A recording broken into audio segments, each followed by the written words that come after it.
सभी electronic product एवं mobile खरीदने के लिए संपर्क करें पावर पॉइंट इलेक्ट्रॉनिक, अंबेडकर चौराहा, खंडवा। सर, आज ये कंट्रोल रूम में एक पुलिस अधिकारियों की बैठक ली गई है। सर, क्या एनालिसिस हुआ है क्राइम के सब्जेक्ट को लेकर? अभी ये नया साल अंग्रेजी वर्ष शुरू हुआ है। इसी पुराने साल की पेंडेंसी वगैरह का इसमें कितना निराकरण हुआ, कहाँ पे पेंडेंसी ज़्यादा उसको देखा गया है, किसने अच्छा काम किया है उसको प्रोत्साहित किया गया है। और इसके साथ साथ दो तीन अन्य मुख्य विषयों पे भी हमने इसमें चर्चा की। पहला है कि जो SC/ST के अपराध हैं उसके निराकरण के विषय में जो उनके राहत राशि है उसको हमने स्पेशल टॉक बना के इस मीटिंग में रखा था और उसमें निराकरण किया। कुछ ने उसमें बहुत अच्छी कार्रवाई की है और कुछ लोग उसमें थोड़ा लैगिंग उनको बोला गया है। एक अन्य विषय चल रहा है जो ये एक्सीडेंट क्रिमिनल्स के होते हैं, तो उसमें हमको भी अब एक प्रतिवेदन उसमें देना होता है, तो उसकी भी समीक्षा की गई है हमको माननीय न्यायालय को। और ट्रिब्यूनल उनको इंश्योरेंस कंपनीज को भेजना होता है जानकारी एक्सीडेंट्स की, तो उसको भी समीक्षा की गई है ताकि जो पीड़ित है उसको जल्द से जल्द अगर कोई क्लेम है उसको तो वो स्वीकृत हो पाए, तो उसके लिए भी पुलिस की भूमिका के संबंध में चर्चा की गई। इसके साथ साथ महिला संबंधी अपराधों 363 के अपराधों की समीक्षा की गई है और जो हमारे नियमित बिंदु हैं CCTNS और इसकी भी समीक्षा की गई है।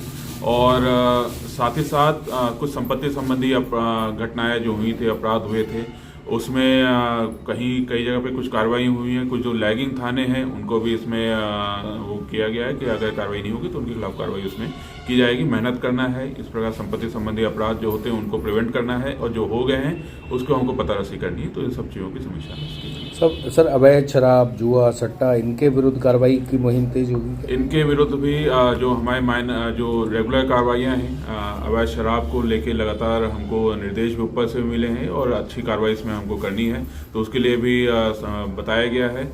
और ये हमारे नियमित उसमें है और जुए सट्टे के बारे में बताया गया। और आर्म्स जो अवैध शस्त्र वगैरह भी अगर कोई कहीं सूचना मिलती है तो उसके खिलाफ भी कड़ी कार्रवाई के निर्देश दिए गए हैं। और लगातार इस तरह के निर्देश भी हमें ऊपर PHQ से प्राप्त हुए हैं। माननीय CM साहब भी इसमें चाहते हैं कि अच्छी कड़ी कार्रवाई हो और उसको लेके कहीं भी अगर जानकारी मिलेगी तो उसमें कार्रवाई की जाएगी। सर, 363 लास्ट ईयर में जितना हुआ था उसके अगेंस्ट दस्तयाबी कितने % रही सर डिस्ट्रिक्ट में? अगर हम बोलें तो करीब 200 के खिलाफ 363 हुए थे पिछले साल और 210 हमने दस्तयाबी की थी। और उसमें उसके पहले सालों के भी सब मिला के टोटल जो संख्या है तो थोड़ी सी ज़्यादा थी। अभी मैंने ये बोला है कि हमको और इसमें मेहनत करनी है।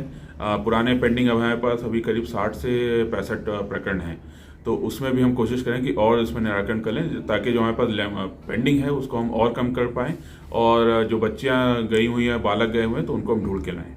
सर, थाने स्तर पे जो फरियादी हैं वो पहुंचते हैं, उसके बाद उनकी इस तरह की शिकायतें आती हैं जब आप तक पहुंचते हैं कि थाने में उनकी सुनवाई नहीं हो रही, तो इस सब्जेक्ट को लेकर कोई इंस्ट्रक्शन दिए हैं आपने? इसमें अभी ऐसा कोई इंस्ट्रक्शन, लेकिन ये एक स्टैंडिंग इंस्ट्रक्शंस ये है कि थाने में कोई आएगा तो उसकी प्रॉपर सुनवाई होगी। और अगर कोई ऐसा पाया जाता है कि उसकी FIR ले करने योग्य है तो उसमें FIR किया जाएगा। कई बार क्या होता है कि जैसे फरियादी गया और वहाँ पे या तो प्रॉपर वो नहीं मिल पाया या विवेचक वगैरह कहीं लॉ एंड ऑर्डर ड्यूटीज बाहर हैं, तो कई बार वो असंतुष्ट होकर आते हैं और जिसकी वजह से फिर मेरे समक्ष आते हैं। तो इस प्रकार से भी कुछ घटनाएं हुई, कुछ ऐसे भी हुए हैं कि जिसमें संभवतः उतनी गंभीरता से जितना उसमें लेना चाहिए था उतनी गंभीरता से नहीं हुआ या फिर किसी अन्य पॉइंट में फंसे होने की वजह से वो नहीं कर पाए, किसी अन्य समस्या में फंसे होने की वजह से नहीं कर पाए। लेकिन इसमें ये बोला गया है कि अगर थाना प्रभारी नहीं सुन पा रहे हैं तो कोई उनका ट्वाइस ही जरूर सुने। कोई भी फरियादी जाता है तो कोई ना कोई उसकी प्रॉपर सुनवाई करे और गंभीरता को आकलन करे और अगर लगता है तो उसको थाना प्रभारी के संज्ञान में लाके उसमें अच्छी कार्रवाई करनी चाहिए। सर, लगातार जिले में एक्सीडेंट की संख्या बहुत तेजी से बढ़ रही है। नाबालिग बच्चे बाइक चला रहे हैं और बसों की हालत बहुत खराब है। डंपर जो है वो विदाउट नॉर्म चल रहे हैं, डंपर लगातार एक्सीडेंट कर रहे हैं। घटनाएं सर एक्सीडेंट को लेकर काफी हो रही है, इसको लेकर सर कोई इंस्ट्रक्शन? इसको लेके भी मैंने अभी बोला है, आपने अच्छा याद दिलाया। इसमें हमने 2-3 इसमें थाने चिन्हित किए थे। खालवा में बहुत एक्सीडेंट्स हुए पिछले अक्टूबर-नवंबर उसमें, तो उसमें भी थाना प्रभारी बोला है। और इसके साथ साथ कुछ अन्य कारण हैं, जैसे ओवर स्पीडिंग एक बहुत बड़ा कारण हो रहा है एक्सीडेंट्स का, और ओवर स्पीडिंग की वजह से एक्सीडेंट हो रहे हैं और एक्सीडेंट में हेलमेट वगैरह नहीं पहनने की वजह से उनकी मृत्यु हो जा रही है जो भी पीड़ित हैं। तो इसके लिए हमने ये 2 चीज़ें की हैं कि जो हेलमेट पहन के वाहन चलाने 3 व्हीलर उसको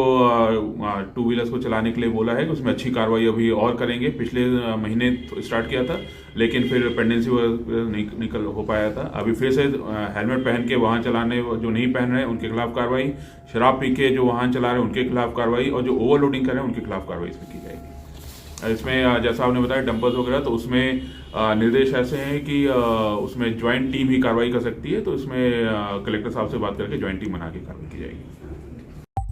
पावर पॉइंट इलेक्ट्रॉनिक पर फेस्टिवल सीजन के चलते LED TV, washing machine, fridge, AC एवं मोबाइल पर अधिकतम डिस्काउंट के साथ साथ सबसे कम प्राइस पर प्रोडक्ट सेल किए जा रहे हैं। इसके अलावा संस्था पर फाइनेंस सुविधा भी उपलब्ध है। कोई भी प्रोडक्ट खरीदने से पहले आप यहां एक बार जरूर विजिट करें। अंबेडकर चौराहा, खंडवा।